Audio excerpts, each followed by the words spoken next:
Hi everyone, I'm Ali GREYMOND. Today I'm continuing to answer questions about OCD recovery that you left under my Ask a Question About OCD video. First question is, Hi Ali, I've been doing recovery work for 7 months. In general, I feel much better. Most of compulsions are gone, but sometimes anxiety still reaches 10 out of 10. And at such moments, it seems that my OCD friend will be here forever. I try to push through hard, but sometimes there are steps back. Is it normal that it takes so long to recover? I understand that everything depends on me, but sometimes there's no strength to resist OCD. So, obviously, OCD is not here forever. You have gotten this far, you just need to finish the process. Try to notice at what situations you are getting to 10 out of 10. In what situations, in terms of general life, are you stressed out? Is it a certain life situation that's stressing you out continuously? Is it certain time of the day? Is it when are you too active in life? You have too much going on, or you have not enough going on, and when you are not doing anything, the thoughts come in more. What is happening with that? What is triggering you and that takes you to a 10? Because clearly you're not doing enough exposures for that. Now, and again, 7 months is very, very good. So like I say, 6, 7 months, whatever, even if it takes a year, who cares? As long as you get from point A to point B, you just need to continuously fight. And this kind of leads into your second question is, sometimes there's no strength to resist OCD. Okay, sometimes there's no strength, but other times there is strength. So try to do more on purpose exposures, even with if you have PRO type of stuff, like more thoughts, then try to expose yourself to the thoughts more, and or avoiding compulsions more. Or if you feel like you need to do a compulsion, at least delay it, or don't do it to a perfect extent. Do it just okay, but I didn't do it exactly how OCD wanted me to do it. And then that way, with the situations that take you 10 out of 10, I mean. Because it just, to me, it's clear that you are addressing the other stuff, but you're not addressing these. Or, like I said, it could be just real life stressing you out and causing you to lose focus. So it could be either or a combination of both, but you will get there. It's just a matter of time and just sticking with it and finishing the process. You've done the hard part. You're way over 50%, so you just need to finish the process. Next question is there any risk of so-called symptom substitution with PRO? The patient might teach his brain not to respond to certain trigger thoughts as he otherwise did, but then he starts responding to other trigger thoughts.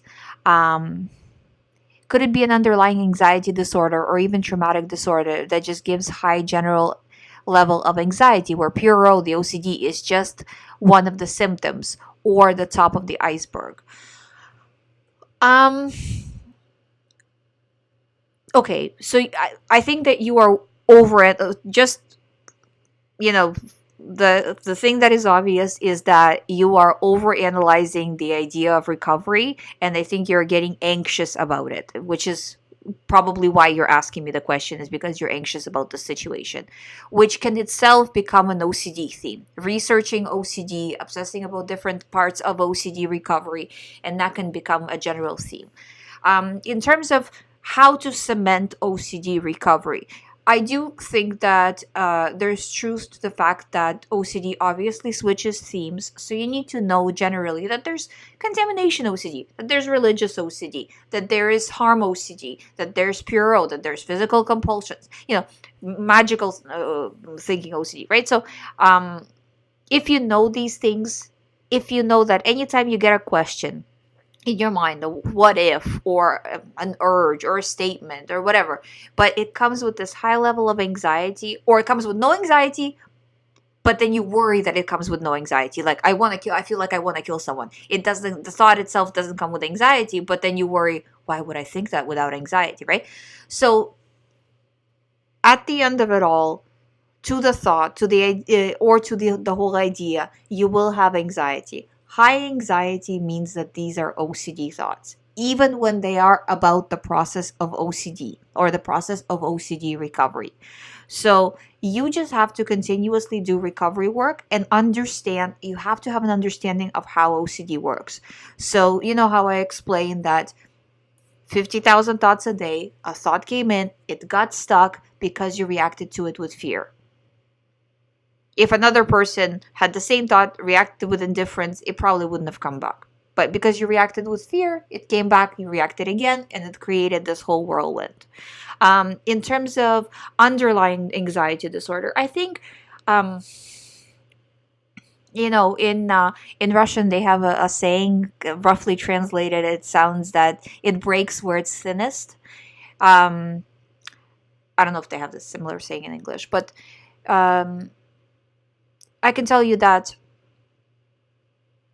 because because people with OCD are generally very, very sensitive from the get-go, from childhood. They are very conscientious from childhood.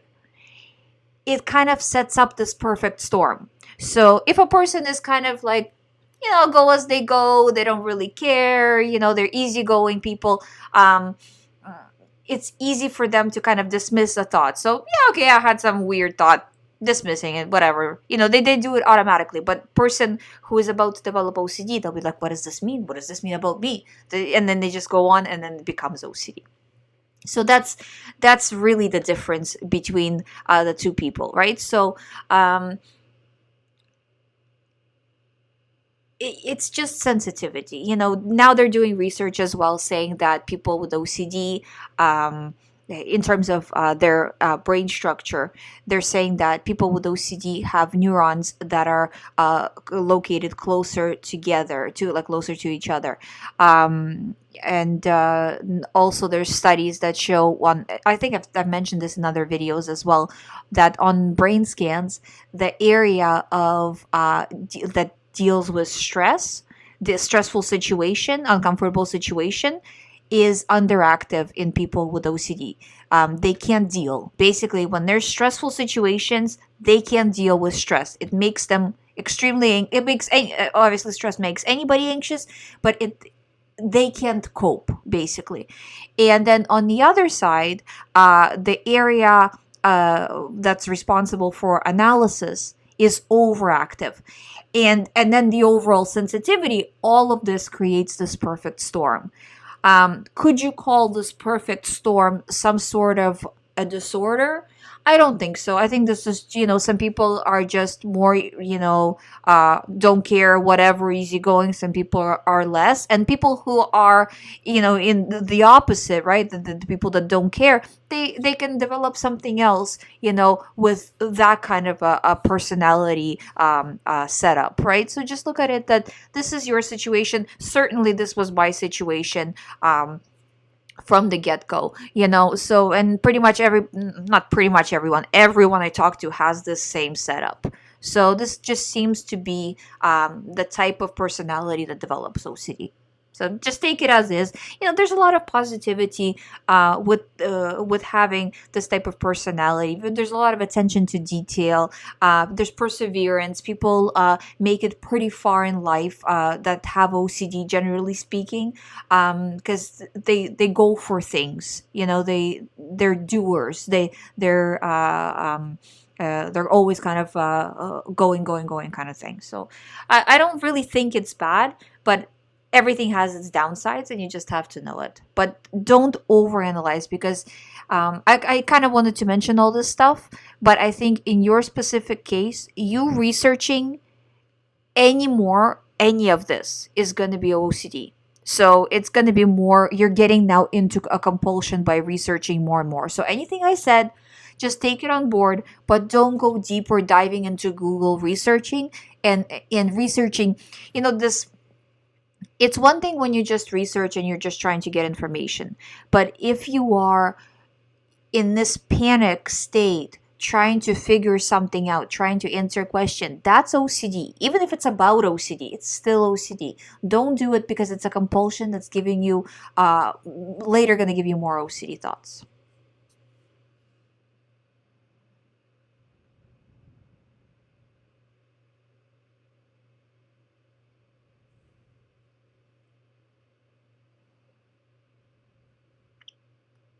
Next question is, hi Ali, what advice would you give to partners of OCD sufferers, particularly those with PRO when the theme is the relationship? Okay, that's a very good question. So, number one, they're in OCD state. So, if they tell you something traumatic, to you, traumatic, such as, uh, sometimes I feel that I don't want to be with you, or sometimes I question whether I care about you, I like you, I love you, whatever your situation is, right? Or, uh, say they'll say I feel like, what if I cheated on you, or what if you cheated on me? All of these are very common relationship OCD issues. So look at it as, they don't, this is not their thoughts. And it's very difficult when somebody tells you any of this stuff. It's very difficult to remain objective, but you have to remain objective. Try not to give them reassurance. Point them to my videos. I have plenty of videos on specifically relationship OCD. So, but don't give them reassurance, or set up a strict boundary. Because what I do usually with clients with relationship OCDs, we have a very set boundary that they're not asking questions more than a certain amount of time, and then slowly decrease the time. So you can start out with, maybe depending on how bad the situation is, you can start out with a few questions a day, and then only one question a day, and then one question every few days, one question a week, and then one question a month, right? If they are always talking to you about relationship OCD thoughts.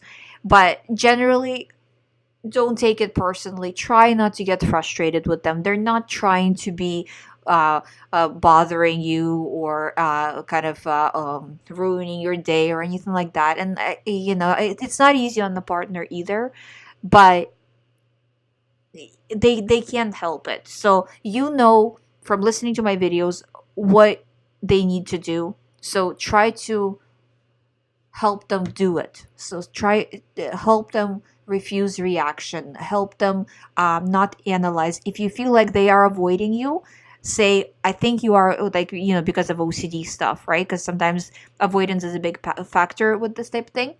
And so if you feel like that's happening, okay, well, I think you're avoiding me because of OCD. Do you think we need to spend more time together, because that's not good, that this is not, kind of talking to them like that. That would honestly help. Next question is, hi Ali, when you're OCDing about memories, why are the memories distorted? With normal memories, I have no problem remembering. OCD memories are so unclear. I'm in recovery. Just saying nice things. Thank you very much. Okay, so OCD memories distorted because they're not really memories. They usually, it's like, I was at this place and this happened. But then I think also, what if this happened? And then you're trying to piece things together. Or I was here and I did this, then I had a gap in time where I don't remember really what happened, and then what if in this gap this and this happened, right? So this is kind of how it goes. Or I feel like this happened, but what if it didn't, or what if it happened differently? There's all kinds of false memory type of situations. Your job is not to solve it. Don't get into it. Don't analyze. Just look at it as, it is what it is. I'm not getting into these thoughts. The more you do this, the better you'll feel. How can I stop ruminating? So, stopping rumination, I would say, what I find works best is to keep track of how much time you're ruminating. Nothing will help you more than to track it yourself. So if you know, and really track every minute, because a lot of the times when you're doing rumination, you don't really understand how much harm it's causing to your recovery. So if you are very focused, and if you're like, okay, every minute counts, every minute that I'm setting myself back, that I'm digging this hole deeper, it counts. So I'm going to stop this right now, and I'm going to refuse. So you know what I mean? So you gave in for 5 minutes here, 10 minutes there, but you are constantly reducing. And you can see, okay, so Monday I was at, say, 5 hours, then Tuesday I was at 4 hours, and so on and so forth. And you will see how fast it goes down. With rumination, I find that this is the fastest way to reduce. And you can always say to yourself, instead of saying, I'm not going to think about it ever, ever, ever, because that might be a little bit too much. Instead, say, you know what? I'm going to delay for as long as I can today. And when I absolutely can't deal with it, then I will ruminate for just a little bit. But right now, I'm going to push through and I'm going to refuse. So my time doesn't go up too much because it's damaging. And especially with rumination, when you first wake up in the morning and you get that thought and you feel like, I need to figure that thought out, that is always a trap. Never, ever, ever go for it. So in the morning, no, I'm not figuring it out. I'm getting up. I'm starting my day. And then by the time you kind of get going and things start to happen, half the time you will not feel as strongly that you need to solve the thought. But when it hits you first thing in the morning, as soon as you open, before you even open your eyes, right? Which happens to quite a few people with OCD. I would say them probably 70%. Um, don't fall for it. Don't solve it.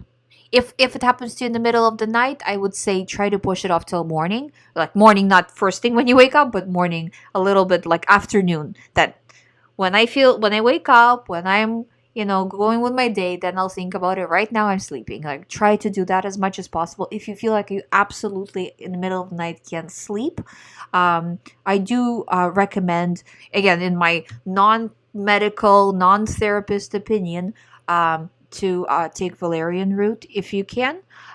It's very mild. It's a sleeping aid. It's natural. It's not gonna cause any harm or side effects. Just take it as recommended. You can find it in your vitamin section. In any supermarket will have it. So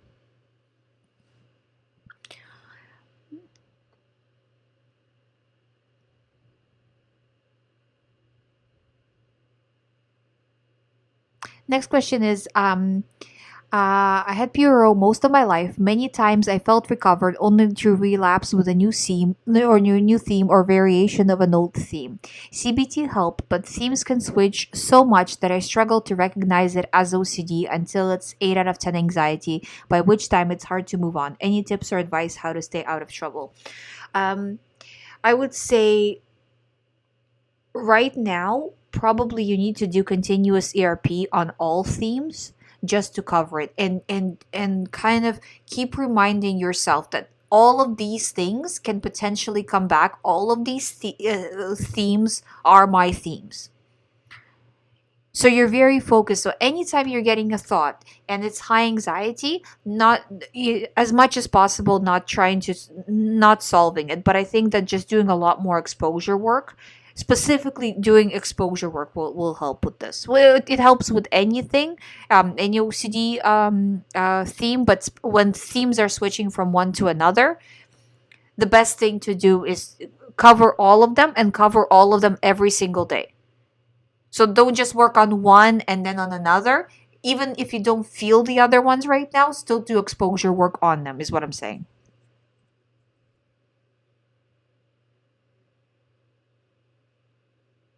Next question is, hi Ali, I have repeating words, mostly people's names play over and over in my mind. And when I don't have them come in, it's like my mind looks for a name to repeat. Can you explain how this works and why I feel the need to repeat them? How can I react to them correctly? So look at it that, okay, go ahead, mind. Send me all the names. Let's hear it. And just do this all throughout the day. Show your mind that you're not afraid of this anymore. And then if you feel like, well, I'm going to have the names repeating for the rest of my life until I'm, this whole thing with that, until I'm 90 years old, I'm going to have this. Okay, then until I'm 90 years old, I'm going to have this. It's just a lie. It's a way to trap you and to get you to react with fear. Don't give it fear. Give it indifference. Even if you're faking indifference for now, but give it indifference. Tell me names all day long. Don't run away from the thoughts. Don't try to make the thoughts like the names playing over and over again in your mind. Don't try to make them go away. Just okay. Then I will have this theme song of people's names in my mind, and I'm not gonna worry about it. I'm just gonna leave it there. Let it play. Don't run away from the thoughts. That's what keeps them coming back, because you're doing it with fear, right? If you're doing it with indifference, eventually they will stop. But again, over the course of a few months. Next question is actually a very good one. I probably should make a separate video for this, but I will answer it here as well. Um, I have to take note of this. Does OCD leave you emotionally numb when you're recovering? Like towards my children as such, I just feel like OCD has taken my normal love away. And again, I'm making a note to make a separate video on this because it is very important. Um, because everybody feels this way. I think the reason being it's not that it takes your love away. It's just that, for example, if you were in the middle of the jungle and a lion attacked you and you're running away from the lion, do you feel very loving and emotional towards anybody or anything? No, because you're running away from the lion. You have better things to think about in the moment, let's say that, right? Than being kind of relaxed and emotional. The emotionally happy state of mind, kind of requires you to be emotionally happy and available, but you're not because your emotions are all caught up with OCD. It goes away, it means nothing. Don't create an OCD theme out of it. You feel numb. It's very similar to people feeling depersonalized, like they don't feel like they're even in the real world. Everything feels kind of detached. It's again because the anxiety is so high and you're very focused on the OCD. OCD is the only thing that feels real. So I think that this is the depersonalization kind of a situation, but it's just for you, it's connected to the idea of love. So don't judge it. However you feel is however you feel. You're fighting a really hard battle right now. So don't blame yourself. Don't allow yourself to go into guilt or shame or anything like that. You're doing the best you can. The fact that your emotions right now are normal for the situation that you're experiencing. You are in crisis. You are feeling like you are in crisis because you are in one. It will stop. It will pass. But don't analyze.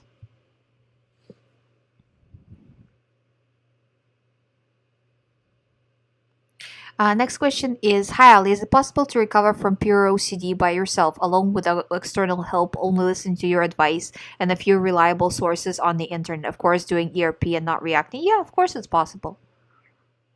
Of course it's possible. It's just work. You just have to put in daily work. So the only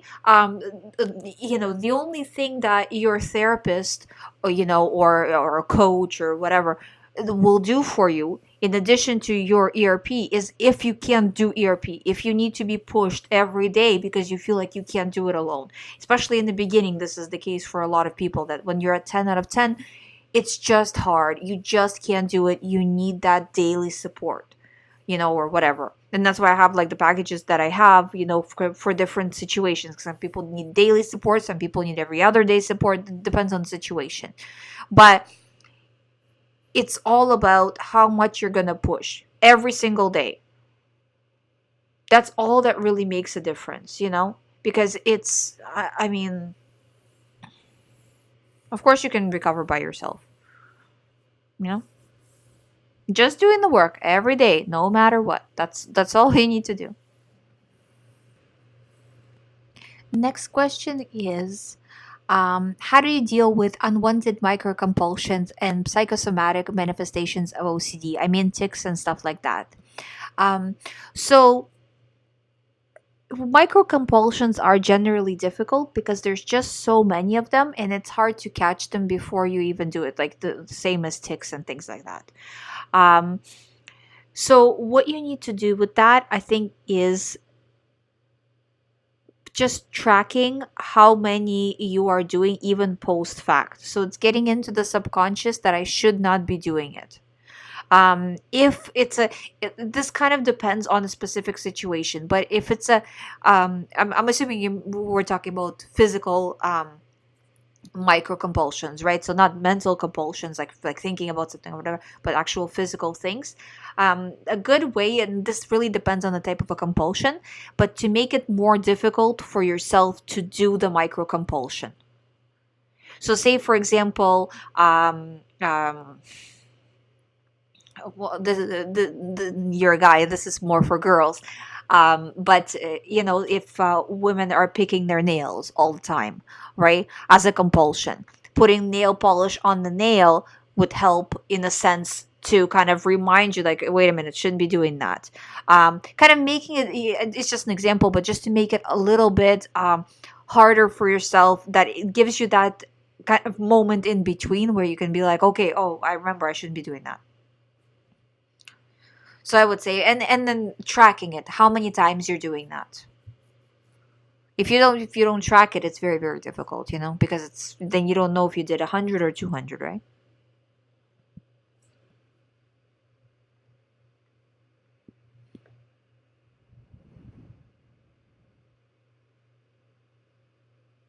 Next question is also very very good questions, by the way, guys. I think we're reaching a new level of OCD recovery here, because it's just the questions are much more in depth. Every time I do these. After having Puro for a while, I followed your advice and feel like I'm improving. I now though feel like I'm anxious all the time without having triggers or no reason to feel anxious. How do you deal with these feelings? Partly I think I worry that might relapse to the dark times I've experienced with the illness. Thank you. I think that this is what it is. I think and having anxiety without trigger can happen as well. Because if the mind knows that, okay, around this time you usually feel anxious, just on that repeat, it will give you anxiety. Just knowing that this would normally happen, even if there's no thought or no trigger. But in your situation, I don't actually think that that's what's happening. I think it's more that you are afraid of having anxiety. Um, just and having a relapse, so you're worried about the relapse, and that's why you're having anxiety. So it's like being anxious about being anxious. Try to look at it, whenever the anxiety goes up, just say, you know what, if I relapse, I relapse, whatever. I will know what to I'll listen to Ali. I will know what to do. Don't give it fear, because that's what it wants. And the more you give it fear, the more of these thoughts you're gonna have. So this is very similar to when people worry that if I feel anxious, say my heart will beat faster and I could end up having a heart attack. That's a very common OCD theme. So, and again, because of that, they just have this high anxiety. So it's a very common thing. Just right now, anytime you're getting high anxiety, view it as, okay. Well, maybe I will have a relapse in the next 5 minutes. Oh no, maybe in the next 10 minutes. Kind of play with it, right? Don't be scared of it. It's all just a way to get you into a reaction.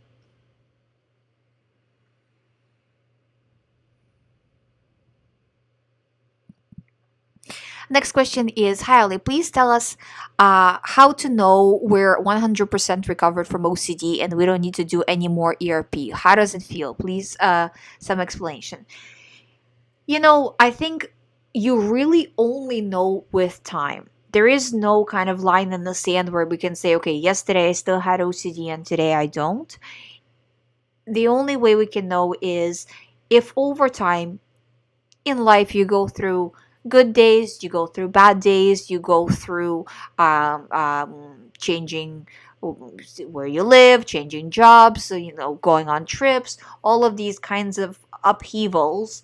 And as they happen, if you don't get triggered anymore, if you are generally okay, then OCD is gone. But I would say also time, that if in the last little while you've had good things happen in your life, you've had bad things happen in your life, you've had changes happen in your life, it's been a long time, and you still have not had OCD thoughts, then you're fully recovered. Because then you went through different aspects of life. If you just had everything good and steady and you haven't relapsed, right? Or you've steadily been getting better and it's pretty much gone, that doesn't really tell us much. It's when these life tests, so to speak, happen, that's when we kind of really know. But it's just the more time passes, the more you're certain that the OCD is gone. Next question is, can obsessive researching on topics of health be OCD? Yes, that is classic OCD. I have health anxiety. I basically think that if I don't research liver healing herbs, I will get cancer. I obsess and use all my free time researching. Okay, so in this situation, you need to start reducing the amount of time that you're doing research. You absolutely need to start doing that. So less and less time doing research, because it's really try to track how much time you're spending on researching, because every time you're researching, you're setting yourself back. Seriously, you have to stop. And fearing cancer is probably one of the most common OCD fears out there. So, just view it as classic OCD. I don't care. I'm not buying into it anymore. Oh wow, I'm already at 30 minutes. Okay, that's all the questions for today. I will be back tomorrow with part three. If I haven't answered your question, I will answer. Please subscribe if you haven't. I do daily videos about all things related to OCD recovery. If you would like to do one-on-one recovery program with me and have me push you up the mountain of recovery personally, you can do so by going on youhaveocd.com and setting up the sessions from there. Thank you for watching. I'll see you tomorrow.